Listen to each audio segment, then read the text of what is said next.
amigos televidentes, estamos de nuevo con ustedes en la presentación de su programa Orientación Tributaria, hoy con muchas informaciones de vital importancia. Estaremos hablando bajo el tema Importancia de cumplir con la indexación salarial. Contamos con la presencia de Edita Rodríguez Salcé, quien es economista y catedrática universitaria. Nosotros nos vamos a unos cortes comerciales y en breve volvemos.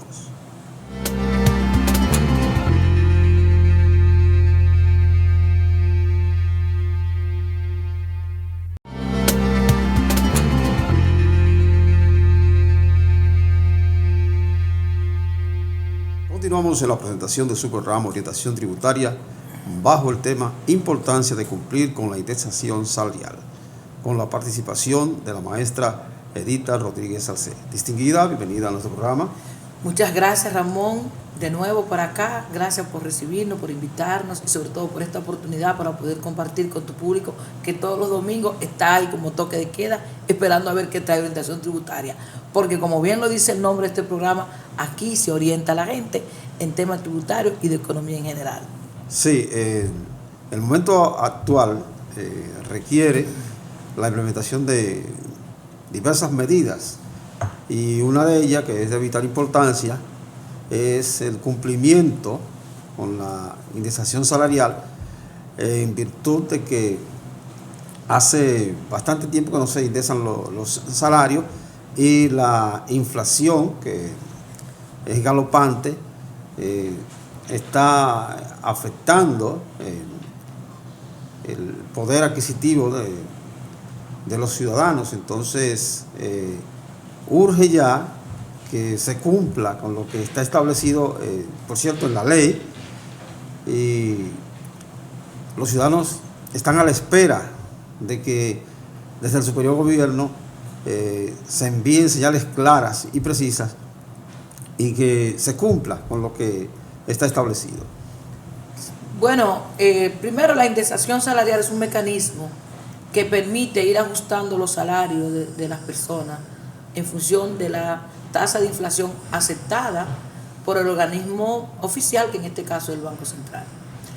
Yo cuando escucho que dicen, por ejemplo, comenzar a indexar, no, es cumplir la ley.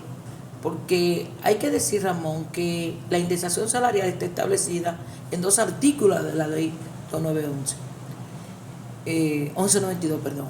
Está primero en el 327 y está en el 296. O sea, simplemente lo que hay que exigir el cumplimiento de la ley.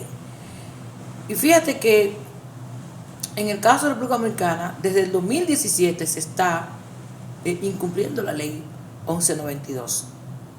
Porque desde esa fecha el salario es cerca de 34.600, unos 416.000 pesos al año, no se está indexando.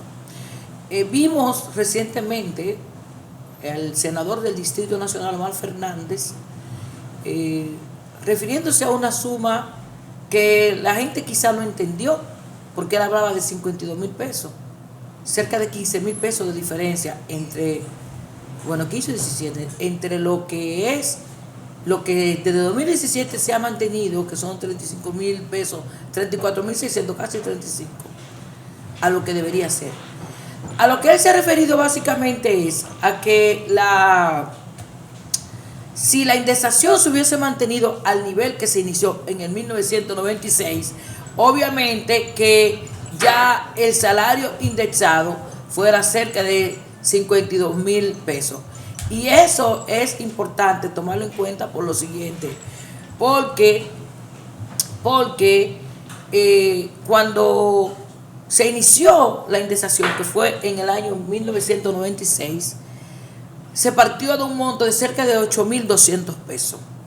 Entonces, cada año se aplicaba, ¿verdad?, en función del nivel de inflación aceptado por el Banco Central. Y entonces ese monto llegó hasta 35, como decía hace un momento, 34.600 en el 17. Pues ahí prácticamente se frizó. Entonces, lo que se está exigiendo ya no es pidiéndole nada al Estado ni al gobierno de turno, sino es que se cumpla una ley que desde 1996, ¿verdad?, se comenzó a implementar. Recordemos que la ley 1192, como dice, ¿verdad?, su nombre viene del 92, pero es en el 96 que se comienza a aplicar, en el gobierno de Leonel Fernández, y entonces se parte de un salario de cerca de 8.200 pesos. Pero si se hubiese mantenido el nivel de indexación, de aplicación de manera sistemática, como la ley lo establece, repito, en los artículos 327 y 296, ya hoy día las personas que reciben un salario alrededor de 52.000 pesos, pues no estuvieran pagando impuestos sobre la renta. Es una situación que se va tornando compleja en virtud de la desidia de los diferentes gobiernos, porque claro, hay una realidad, no ha sido simplemente el gobierno actual, sino que es algo que se viene arrastrando. Entonces, cuando se arrastran ese tipo de falencias, eso va afectando a quien recibe el salario, porque entonces finalmente la inflación termina drenando el salario, y el poder adquisitivo cada día se va reduciendo, y se va reduciendo el nivel de vida de las personas. Bueno, es que la indexación en sí no es un aumento de salario, es simplemente reconocer la pérdida del valor del salario por efecto de la inflación. O sea, tenemos que estar claros en eso. O sea, no es que a ti te está subiendo el salario, simplemente es que a ti te están reconociendo que según el organismo oficial, que en este caso el Banco Central, establece cada año que la inflación fue de tal o cual monto porcentual. Entonces, lo que se hace es, para que tu dinero, tu salario no pierda el valor, pues sencillamente entonces la indexación año por año se aplica. Y claro está que todo el que gane más de 52.000 pesos, en caso por ejemplo que se hubiese mantenido, tendría que pagar también, pero pagaría por el excedente. Entonces, de alguna forma, Ramón, mucha gente que entiende quizás y ha alegado, sobre todo gente del gobierno, la cantidad de dinero que el gobierno perdería si de aplicarla. Sí, pero ¿y la que han perdido los ciudadanos? ¿Y la que han perdido los ciudadanos? Porque usted le está quitando también poder de compra, porque recuérdate que hay dos tipos de salario, el nominal y el real. El nominal es lo que tú recibes según lo que te paga una institución, pero el real es la capacidad de compra que tiene ese salario. Entonces tú le estás quitando también capacidad de compra a la gente. O sea, y obviamente que entonces así los mecanismos de mercado pues sencillamente tienen mucha más limitación. ¿Por qué? Porque la gente tiene menos capacidad de compra y de adquirir los bienes y servicios que necesita para poder sobrevivir.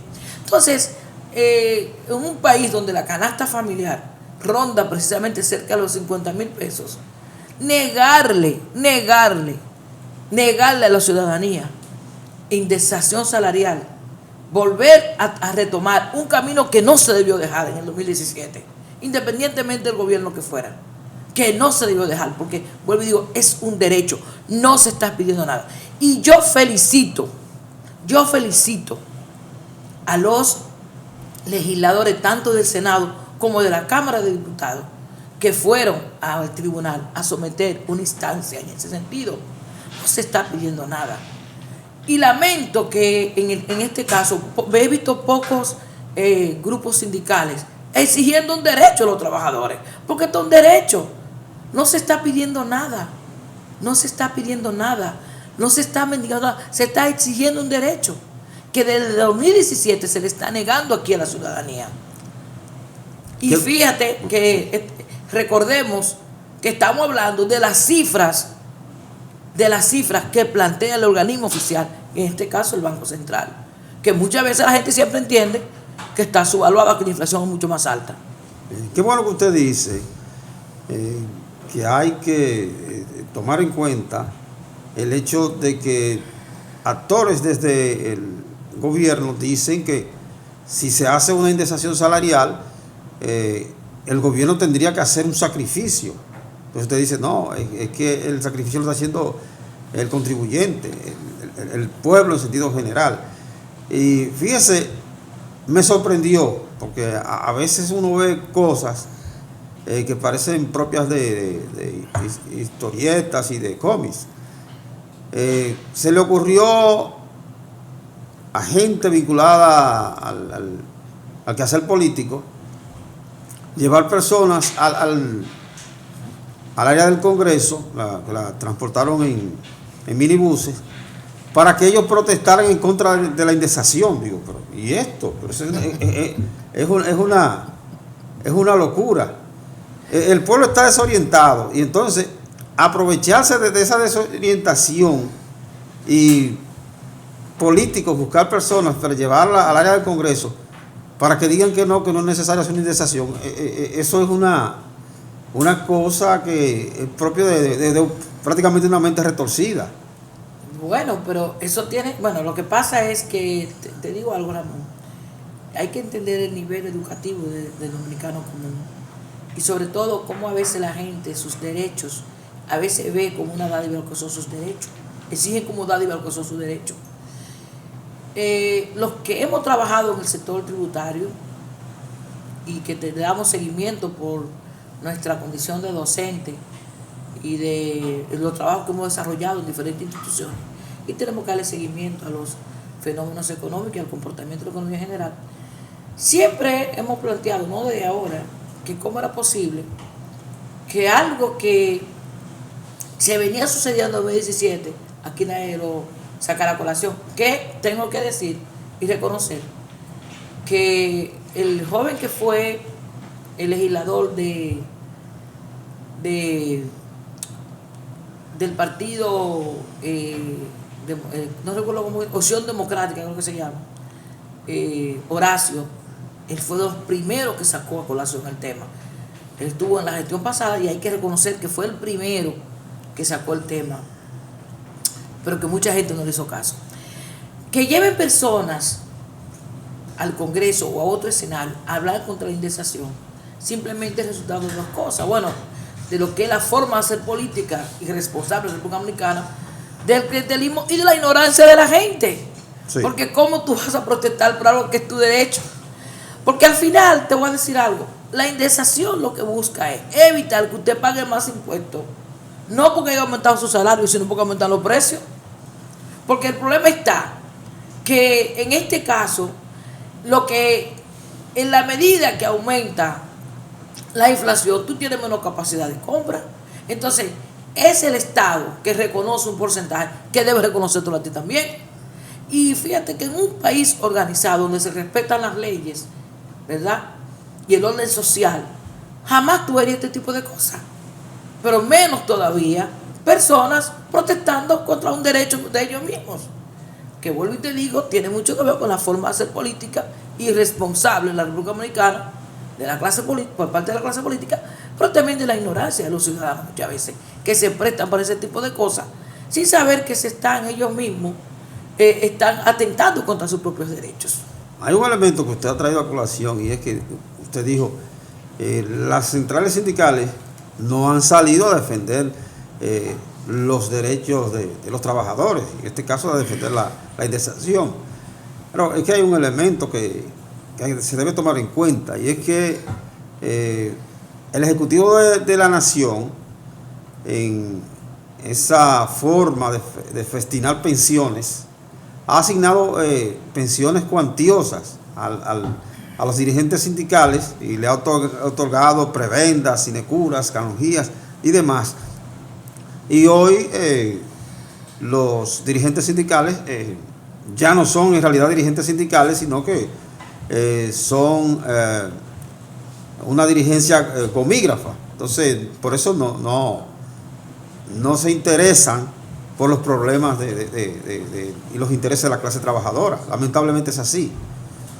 Bueno, es una realidad muy lamentable, porque imagínate cuando los que están llamados a defender los derechos de los trabajadores entran en contubernio con quienes toman las decisiones contra los trabajadores. Sencillamente hay que decir que la suerte de la mayoría está en este momento muy, pero muy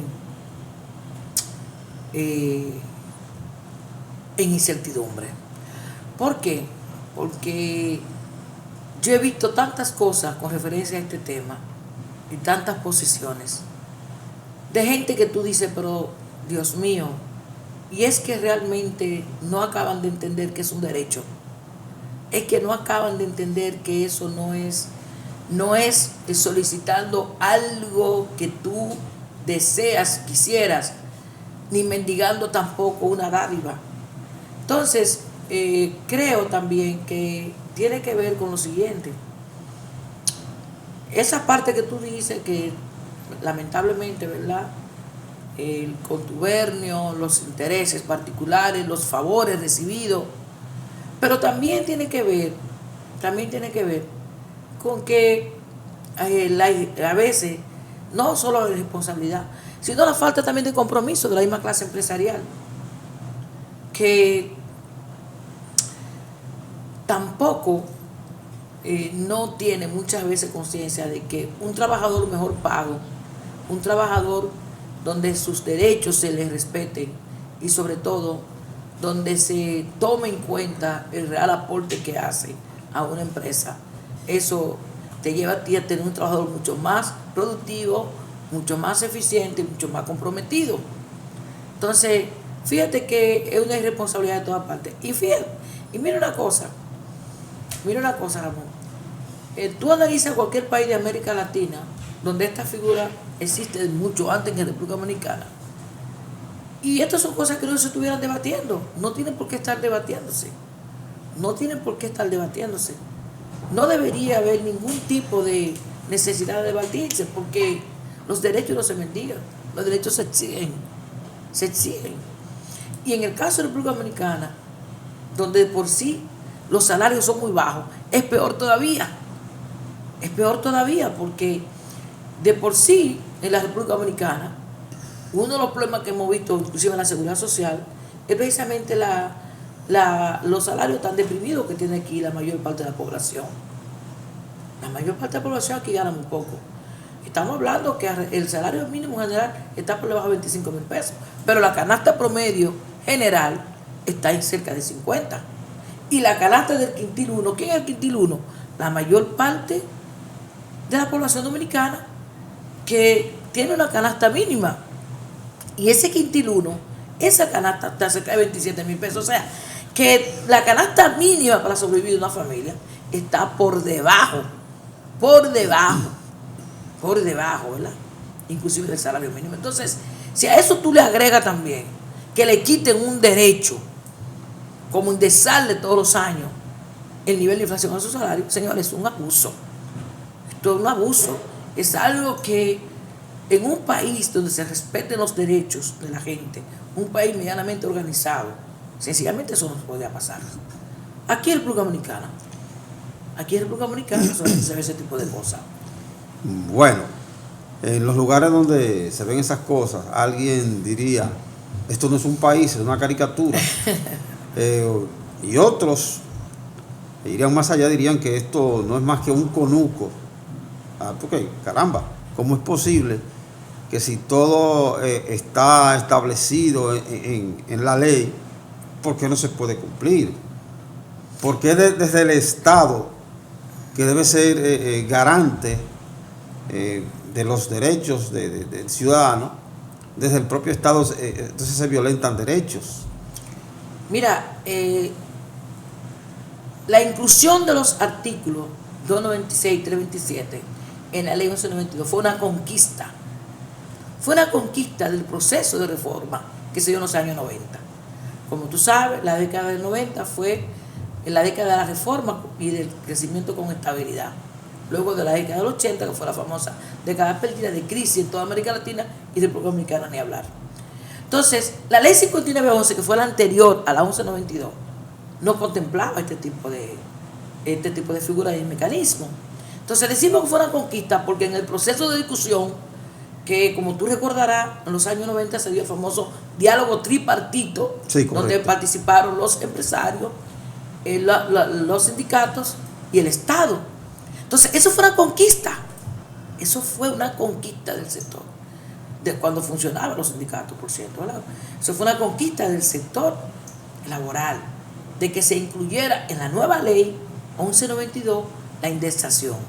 Y es por eso, fíjate, que es en el 96 que se comienza a implementar. Entonces, ¿por qué hago énfasis en esta parte? Porque es importante señalar que eso tampoco, esa fue la conquista que se arrancó al sector empresarial y al mismo Estado, dentro de ese proceso de discusión que se dio en los años 90. Entonces, es una pena que un gobierno, tanto el pasado como el actual, de demócratas, pues sencillamente eso lo desconozcan. Y sobre todo vengan con argumentos, como que se está esgrimiendo hoy, de la gran pérdida que tendría el Estado de aplicarlo. ¿Por qué? Porque al final el Estado, señores, somos todos. Y el gobierno es el poder político que dirige el Estado en un momento determinado. Pero se supone que su objetivo principal no es solamente administrar la cosa pública, es sobre todo defender los derechos de la gente que lo eligió. Fíjate que se habla de mandatario porque nosotros somos realmente la población, lo que elegimos y lo que elegimos a una persona para que nos represente. Entonces es una pena que no se entiendan este tipo de cosas tan elemental, de cómo se quiere olvidar lo que fue la historia de cómo se logró que se implemente, que se incluyera en esa ley, en esa nueva ley, en la 1192, que fue una ley, como hemos hablado en otra ocasión, que recogió muchas primero lagunas que había en la 5911, pero que recogió también una serie de aspectos que estaban un poco difusos. Por ejemplo, uno de ellos fue, y por eso fíjate que la ley 1192 fue uno de los puntos de partida para que la economía, a partir de los años 90, no solamente aumentara los ingresos a través de los ingresos tributarios, sino que también comenzara el proceso de despegue del crecimiento económico. Y esa ley que contemplamos que ese aspecto, uno de ellos fue lo que pasaba con la ley 5911, que por ejemplo, las donaciones que tú le dabas a una entidad, una ONG, una organización sin fines de lucro, pues sencillamente era exento. Era 1192 que dice, no, espérate, tú puedes donar todo lo que tú quieras, pero solamente el 5% se te va a reconocer como exento. ¿Por qué? Porque muchas empresas entonces creaban sus propias fundaciones, sí, y entonces por ahí, ¿verdad?, había una triangulación y el dinero volvía a ellos. Entonces esa ley recogió muchas situaciones de una ley ya anacrónica como era la 5911, y en esos aspectos incluyó la indexación. Dentro de los elementos novedosos incluyó la indexación como un derecho que no se había reconocido todavía. O sea, eso no fue tampoco una dádiva, eso fue una conquista del sector laboral en la discusión de los años 90. Entonces, partiendo desde ahí, yo entiendo que de esto no hay que hablar mucho, que esto lo que tiene que haber sencillamente es cumplir la ley. Y estamos esperando que el Tribunal Superior Administrativo, donde se llevó la instancia por parte de unos congresistas, se pronuncie. ¿A favor de qué? A favor de los que estamos afectados, han sido afectados y serán, de mantenerse esa ilegalidad, porque es una ilegalidad. No hay que ponerle otro nombre. Sí, es una ilegalidad. Es una ilegalidad. No hay que andar mucha vuelta, es una ilegalidad. Es una ilegalidad lo que ha caído el gobierno de la República Dominicana. Es tremendo, porque salir con eso y seguir diciendo que el gobierno se va a sacrificar y se verá afectado, es que la función del Estado es esencialmente social. Claro, hay que recaudar, necesitan los impuestos, pero hay quienes piensan que solamente es recaudar y que no haya una tasa de retorno y de beneficio hacia la ciudadanía. Lo que no entienden algunos es que si se indexan los salarios y el ciudadano tiene mejor nivel de vida y mayor poder adquisitivo, hay también una tasa de retorno en ciertos impuestos que van a afectar el consumo, y eso no lo están entendiendo. A final de cuentas, indexar va a dinamizar la economía, y vuelvo y repito, habrá una tasa de retorno en las recaudaciones. Es tanto así lo que tú dices, que solamente hay que pensar que los impuestos directos, dentro del cual está el impuesto sobre la renta, grava la propiedad o el ingreso de las personas. O sea, el patrimonio del individuo o sus ingresos. Pero los impuestos indirectos, en este caso, sobre todo, el ingreso del ITEVI, impuesto a la transferencia de bienes industrializados, lo paga todo el mundo. Sí. Entonces, como bien tú dices, también hay que evaluar esa parte. O sea, la indexación se convierte en una forma de redistribuir la carga. O sea, de que el Estado... Porque, y voy a hacer una adquisición ahí. Hay mucha gente que ha hablado del costo fiscal que tiene el Estado. ¿Cuál costo fiscal? ¿Cuál costo fiscal? No, no hay costo fiscal. Costo fiscal son las exenciones. El gasto fiscal sí sería, por ejemplo, las exenciones que se le da a un grupo de sectores. Pero la indexación no. ¿Por qué? Por lo que tú acabas de decir. En la medida que las personas tienen más capacidad de compra y de consumo, eso dinamiza la economía. Además, se pagaría también a través del impuesto selectivo y de otros impuestos indirectos que pagamos los bienes y servicios que consumimos todos. Todos. Mira, anteriormente, cuando se estaba aplicando la ley, antes de 2017, la gente se sentía muy bien cuando veía que publicaban en el primer mes de enero, atendiendo al nivel de inflación del año pasado, el impuesto a partir de ahora, la renta neta, el impuesto, ¿verdad? El ingreso neto, tal sería de tanto. La gente se sentía muy bien cuando veía que se publicaba eso. ¿Por qué? Porque después de 8,000 y pico ya tú subiste a 9,000. Ya el que llegaba hasta ese monto no pagaba. Y así sucesivamente. Entonces, esa persona, pues, de alguna forma, a pesar de que era, repito, un reconocimiento a la pérdida de valor, pero sentía, lo veía hasta como un aumento, que no es real un aumento, pero lo veía así, Ramón. Lo ve. Decía, bueno, no me aumentan el salario, pero por lo menos no me están quitando más. Ese no es el caso de ahora. Ese no es el caso de ahora. Todas las personas cuyo ingreso están entre 35 y 52 mil pesos están perdiendo dinero.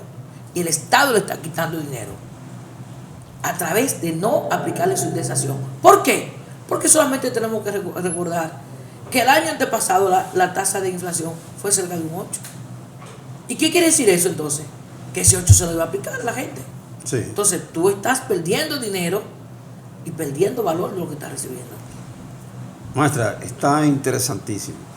En el próximo segmento vamos a continuar ahí mismo. Nos vamos a ir a unos cortes comerciales para luego volver. Amigos televidentes, nos vamos a unos cortes comerciales y en breve volvemos.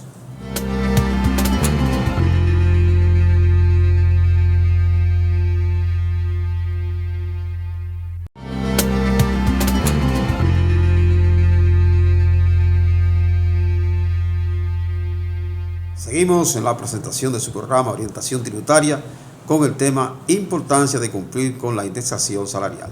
Distinguida, ¿puede continuar donde había quedado? No, lo que te decía era que las personas lo veían, ¿verdad?, como un aumento de alguna manera, porque decía, bueno, inclusive hay gente que estaba en una escala que ya a partir de ahí no iba a pagar.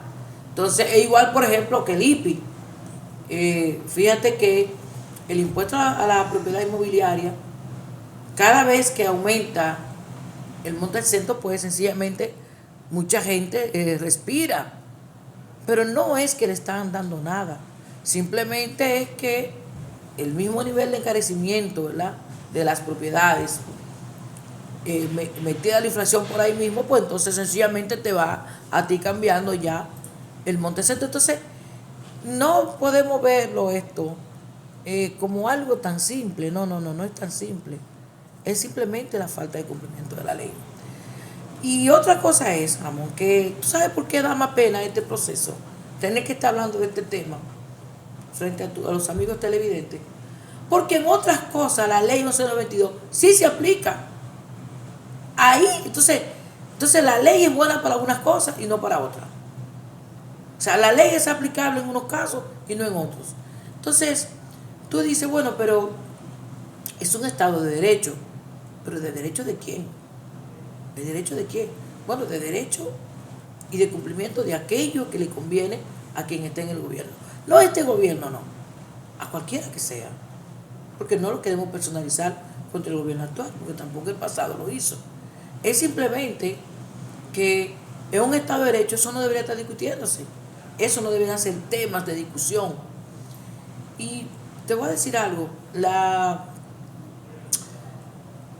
tú vas a países mucho más avanzados como Chile, Argentina y hasta Colombia, y te puedo decir que cuando la gente escucha hablar, por ejemplo, de Colombia, 1.000 pesos por $1, ay Dios mío, 40.000 pesos, ¿cuánto tú ganas? 40 millones, porque imagínate, realmente es mucho el peso, ¿verdad? Colombiano ha perdido mucho valor. Sin embargo, eso es fruto, ¿tú sabes de qué? De que allá se va poniendo el salario al nivel de aumento de inflación. Entonces, pero igualmente al nivel del cambio de tasa. O sea, ha sido un proceso sistemático. Y en esos países, eso se respeta. Eso se respeta. Eso se respeta. ¿Y quién puede pensar, pues en el caso por ejemplo de Colombia, que tiene muchísimos problemas, pero el sistema judicial en eso funciona? Y las instancias sobre todo de decisión, te puedo decir algo, Ramón, eso es impensable. Entonces, creo que nosotros debemos seguir ese camino, el camino de la legalidad, el camino del cumplimiento y sobre todo el camino del respeto al derecho de la gente. Maestra, usted cuando estaba refiriendo al caso colombiano, usted mencionó la tasa, en este caso la tasa de cambio, Sí, ¿verdad? claro, claro. Que hay que tomarla en cuenta porque pueden darse dos cosas. Devaluación de la moneda nacional frente a la moneda extranjera, que es la moneda de referencia, la moneda fuerte, y también, además de la devaluación de la moneda, puede hacer un proceso de devalorización que reduce el poder adquisitivo. Entonces, evidentemente que eso hay que tomarlo en cuenta, y aquí no se menciona lo referente a lo que tiene que ver con la tasa cambiaria. Mira, esa es otra parte también del análisis, muy interesante. O sea, las variables que influyen en el aumento de precio no es solamente la inflación per se. Ahí viene entonces también la tasa de cambio, la tasa de interés. Entonces, fíjate que el único elemento que toma en cuenta la indexación, tanto los artículos 296 como 327, es la tasa de inflación reconocida por el Banco Central. Entonces, claro, ahí entra, por ejemplo, el elemento de lo que se llama, ¿verdad?, la inflación subyacente y la inflación normal como tal. Perfecto. Pero lo que te quiero decir es que estamos afectados por muchísimas variables. Y sin embargo, la que entra en juego es básicamente la inflación reconocida por el Banco Central. Fíjate, por ejemplo, el caso de los combustibles. No hay ningún componente, que tenga un efecto inflacionario más alto que los combustibles. Sí. ¿Verdad? Porque cada vez que suben y bajan, cada vez que viene esta situación, sobre todo ahora que estamos en un momento de crisis internacional, hoy precisamente vi que estaba a $102, que aumentó el WIT Tesla en $102. Entonces, fíjate algo, estaba en 89, ¿no? Hoy está a 102. Entonces, ¿qué te dice a ti eso? ¿Qué te dice a ti eso? Que automáticamente, ¿verdad?, ya hoy, mañana, ya este fin de semana, esperemos posiblemente el tablazo. ¿Por qué? Bueno, porque sencillamente se va en un proceso de readecuación a los precios internacionales.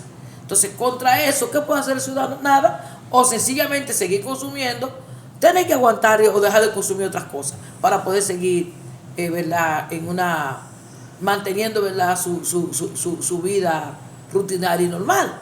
Pero, obviamente, afectar, ¿qué?, su calidad de vida. Bueno, aquí hay un elemento a tomar en cuenta y es de vital importancia. Los diferentes gobiernos, diríamos en los últimos 15 años, o quizá un poco más, se habla de que si sube el precio del barril del petróleo, hay que estabilizar y que si baja también. Pero ocurre que a veces el precio del barril del petróleo no está tan alto y sin embargo en República Dominicana se ajustan los precios de los combustibles, pero se ajustan en alza. Y entonces no se ve que después hay un ajuste para reducir el precio. Entonces siempre se afecta al consumidor, y los que están dirigiendo, especialmente en industria y comercio, siempre buscan una retórica para tratar de salirse debajo de la patana. Yo no entiendo cuál es la tónica en todo esto. Bueno, tú sabes que a pesar de que el mecanismo y la fórmula que se aplica, y no la fórmula aquella del exministro, ¿verdad? Que hizo hasta un post de eso, es otra cosa. La fórmula real del cálculo para el precio del barril de petróleo, todos sabemos que aunque el petróleo internacional baje de manera significativa, por ejemplo, a $50, aquí no va a bajar mucho, porque recuérdate que eso tiene otro componente, como el componente de la tasa y el componente de los impuestos. Sin embargo, tomando como base tu análisis, es así. Realmente aquí nunca ha habido un ajuste real en función de la baja que ha tenido el combustible. Pero en el gobierno pasado, aunque los ciudadanos pueden buscarlo, y hubo un día, señores, que el petróleo bajó a menos de $20. Inclusive llegó a cero por un momento. Claro, eso cambió de una vez. Hubo un momento, oye bien, increíble lo que pasó en el mercado internacional. Sin embargo, nunca se dio una baja tan significativa como lo tuvo en el mercado internacional. Y estamos viendo ahora lo mismo. ¿Verdad? Entonces, eso también tiene que ver con ese nivel de conciencia y de responsabilidad frente a la ciudadanía y sobre todo al cumplimiento a lo que es la palabra que empeñan aquí los políticos cuando toman el poder, de defender el interés de la mayoría.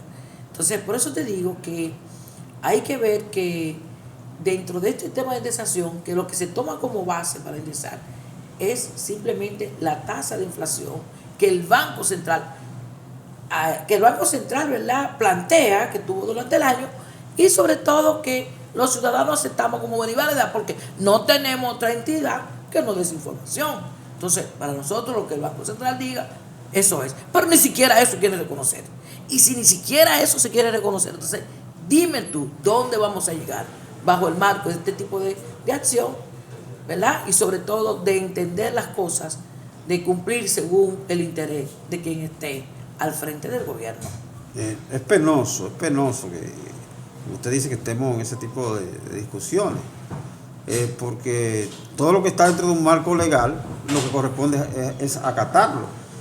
Pero nosotros hemos convertido el desacato y el incumplimiento en una patología cultural. Ese es el gran problema. Que ya eso es como si lo lleváramos dentro de nosotros. Sin embargo, te voy a decir algo, es penoso, pero lo que vemos es que, como te comenté ahorita, que hay otros aspectos de la ley. Que, por ejemplo, cuando aquí se habló de la reforma pasada, que ya hablamos en este programa de ese tema, de la fallida reforma tributaria, porque no fue fiscal, tributaria porque solamente tocaba impuestos, no tocaba el gasto del gobierno. Fíjate que en ese caso, un elemento que no se tomó en cuenta y que no ha salido a la discusión como debería salir ahora, el tema de las exenciones. De sectores aquí que tienen toda su vida desde que surgieron, con muchísimas exenciones, y no se ha hecho una evaluación de cuál ha sido el resultado, de cómo esas exenciones, ese gasto fiscal que ha tenido el Estado por efecto de esas exenciones, lo que ha dejado de recibir, el sacrificio que ha tenido el Estado. Primero, cuál ha sido el sacrificio, y segundo, cuál ha sido el aporte de esos sectores, y si ya no están en condiciones de comenzar a pagar. Siempre he dicho esto y lo repetiré: el único presidente que le puso coto aquí a las exenciones cuando le tocó fue Joaquín Balaguer. Recuerden que en 1969 sale la ley 299 de incentivo industrial. En el 89, lo que menos esperaban los empresarios era que el presidente que iba a estar ahí otra vez era Joaquín Balaguer. Y en el 89 Balaguer se le paró a los empresarios. No, porque entonces querían 10 años más de exención de impuestos sobre la renta, para traer materia prima y la creación de empresas. Y en ese momento, fíjate, parte del éxito de lo que pasó a partir de 1990, la década del 90, fue precisamente que los empresarios del Parque Industrial de Jaina, Parque Industrial de Herrera y otras zonas que se desarrollaron empresas tuvieron que comenzar a pagar. ¿A partir de cuándo? A partir de la década del 90. Entonces la ley 1192, que como digo ahorita recogió muchas de esas lagunas y muchos aspectos que realmente la ley 5911 todavía no había contemplado, porque hay que ver en qué tiempo fue que se creó esa ley. Es la 1192 que lo recoge. Pero, ¿por qué digo eso? Porque es un aspecto que aquí no se ha querido tocar, por no tocar los intereses de muchos sectores. Y no estoy diciendo con eso que se quiten todas las sesiones, pero hay que evaluarla. Entonces, así como se está aquí incumpliendo la ley 1192 en su artículo 327 y 296, hay que evaluar también las exenciones. Sí. Usted dice que hay que evaluar las exenciones, pero hay un elemento. Recientemente ya se estaba hablando de seguir favoreciendo con exenciones a uno de los sectores que ha sido altamente favorecido. Entonces digo, ¿cómo es la cosa? Si se requiere evaluar para ver si en el espacio y en el tiempo hay que eliminar algunas de ellas, ¿por qué nuevamente se está pensando en ampliarla? No, porque déjame decirte, exenciones siempre van a haber. Porque fíjate que estos son mecanismos que permiten motorizar que algunos sectores puedan comenzar, primero que se organicen, que crezcan y que se desarrollen. El asunto no está en que se den o no se den, está en el tiempo. En ningún país del mundo tú vas a ver que una exención es eterna, para siempre. Eso no es verdad. Porque tú lo que estás haciendo es motivando, por ejemplo, la ley de incentivo fronterizo. ¿Cómo tú puedes atacar eso? Ahora, tú tienes que ver cuáles han sido los resultados de esa ley y de esas exenciones, a quién ha favorecido y si ya las condiciones han pasado. Porque también te voy a decir algo, es igual que los subsidios y estos programas de subsidio directo. Cada vez que tú ves que dice que aumentaron el supuesto, se están aumentando los pobres. Sí, se supone que esos programas es para sacar a la gente de la pobreza. Pero si tú me dices que tú estás metiendo más gente, que tú estás dando más subsidio, entonces tú me estás diciendo, bueno, pero entonces ¿cuál ha sido el impacto? Aquí hay que evaluar eso. Esos programas que comenzaron en el segundo gobierno de Leonel Fernández, hay que evaluar eso. ¿A cuánta gente ha sacado de la pobreza? Porque entonces tú tienes que evaluar si tiene sentido eso o invertirlo en otra forma, de otra forma. Y no es que esté en contra yo de las ayudas directas a los más necesitados. No. Eso es parte del rol del Estado. Pero tú tienes que evaluar cuál ha sido el impacto real y si tiene sentido continuar eso. Entonces, eso pasa también con las exenciones. Entonces, cuando tú ves un gobierno defendiendo una ilegalidad, porque es una ilegalidad, de no mantener la exención salarial, la indexación salarial, entonces tú dices, pero ¿y aquellos aspectos? ¿Y aquellos aspectos se están evaluando también? ¿Se está evaluando el incentivo a la ley de cine? ¿Cuál ha sido el impacto real? ¿Se está evaluando a sectores turísticos? Que tú ves cada momento que dice que su resultado económico fueron tal o cual por año. Ok, pero ¿cuál ha sido el resultado? Perfecto. Ahora bien, ¿pueden comenzar a pagar? ¿Pueden quitarse algunos? ¿Debe seguir el Estado asumiendo ese sacrificio fiscal? Entonces, lo que te quiero decir es que me apena cuando desde el gobierno veo a gente diciendo, no, que lo que el Estado va a perder, el Estado está perdiendo muchísimos cuartos con muchísimos sectores aquí. Vamos a evaluar eso también. Entonces los trabajadores, un país donde los salarios son tan deprimidos. Entonces, esa justificación, señores, yo entiendo que deben cambiarla. Porque en ese caso vamos a entrar entonces también a los sectores que están recibiendo muchísimos años y que cada año presentan resultados muy positivos, de altas ganancias, que la mayoría no se quedan aquí, porque todos esos sectores de esas entidades, sobre todo que son inversiones extranjeras, no vemos los informes que lo sacan de aquí. Entonces, lo que te quiero decir, mi hermano Ramón, que este tipo de cosas tenemos que ser un poco equilibrados y sobre todo, señores, tener sobre todo compromiso social con la gente y entender que este es un país donde más del 40% vive en extrema pobreza, porque República Dominicana no es lo que la gente piensa. República Dominicana no es el polígono central. República Dominicana, la capital, no es el polígono central, pero el país no es Punta Cana ni República Dominicana. Vayan a la frontera, y no hay que ir muy lejos de República Dominicana para ver la pobreza. Entonces, tenemos que tener un poco de sensibilidad hacia esa gente que gana salario de por sí, que no dan para nada, y que encima de eso también el Estado le está quitando lo que le pertenece. Sí, es algo lamentable. Volvemos a decir, la función del Estado, la esencial, es social, y no han querido entenderlo. Sí, es así. Entonces yo creo que debemos entrarle a todo, ¿verdad? O sea, Debemos entrarle a todo, debemos equilibrar una cosa con la otra. Ok, no estamos cumpliendo aquí. Y vuelvo y digo, no estoy diciendo que le quiten al sector zona franca, turismo, cine, no. Pero que evaluemos ambas cosas. Sí. Que no pensemos solamente en afectar a las mayorías, a los obreros, a los campesinos, a los trabajadores, que son tantos que sencillamente, pues, a diario tuve la gente quejándose. Y sobre todo te voy a decir algo. Mira, Ramón, este tipo de programa tiene un rol social importante, porque a la gente hay que orientarla. A la gente hay que orientarla. Sí, correcto. Y sobre todo a educarla para que entiendan, para que sepan defender sus derechos. Yo te puedo a ti decir que aquí debería estar los trabajadores en la calle exigiendo ese derecho, con los dirigentes sindicales delante, con los sindicatos que dicen representarlo, con los gremios que dicen representarlo. Y eso tengo que reconocer que en la Universidad Autónoma hay un sector que realmente ha jugado ese papel. Tengo que reconocerlo de Asodemo y el caso de Fabio Ruiz, que ha tenido inclusive ha organizado varias actividades en ese sentido. Sin embargo, eso lo ves tú en la universidad, que hay mayor nivel de conciencia, conocimiento, pero fuera de allá tú no ves mucha actividad, porque entonces la gente que tiene compromiso con el gobierno lo que hace es justificarlo. Y otra gente de la misma oposición que se hacen de la vista gorda. Entonces, así no vamos a llegar lejos. Así, lamentablemente, seguiremos aquí hablando de lo mismo y llegaremos a muchos años más con el mismo discurso y lamentablemente quejándonos del incumplimiento a esta ley. Entonces nosotros le soltamos al gobierno que vuelva sobre sus pasos, y que cumpla la ley. Y al tribunal que actúe con responsabilidad.